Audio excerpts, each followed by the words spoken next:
Welcome to the Trump Breaking News Network, your daily source for up-to-the-minute Trump news. Join us today and every day. Here's today's news. This is TBNN. After Trump's Syria attack, Ron Paul asks what comes next. By Tyler Durden. Authored by Ron Paul via the Ron Paul Institute for Peace and Prosperity. Thursday's U.S. missile attack on Syria must represent the quickest foreign policy U-turn in history. Less than a week after the White House gave Assad permission to stay on as president of his own country, President Trump decided that the U.S. had to attack Syria and demand Assad's ouster after a chemical attack earlier in the week.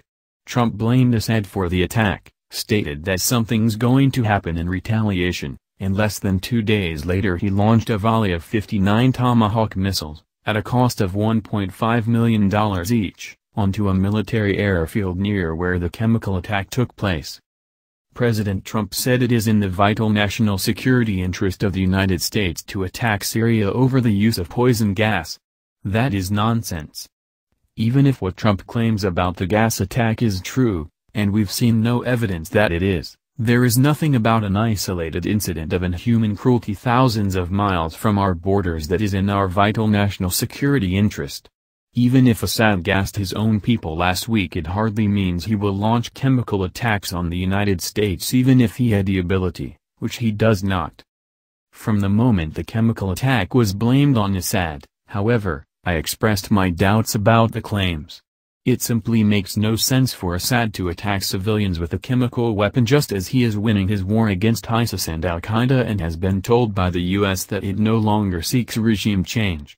On the verge of victory, he commits a suicidal act to no strategic or tactical military advantage?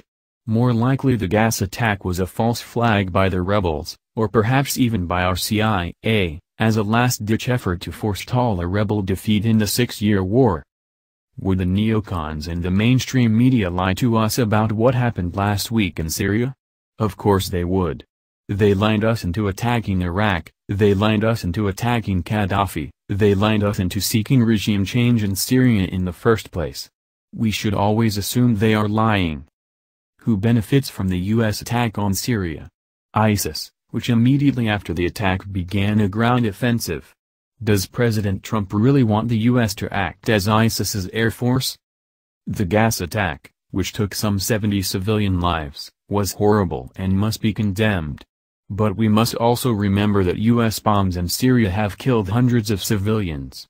Just recently, U.S. bombs killed 300 Iraqi civilians in one strike.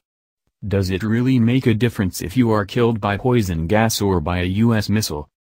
What's next for President Trump in Syria?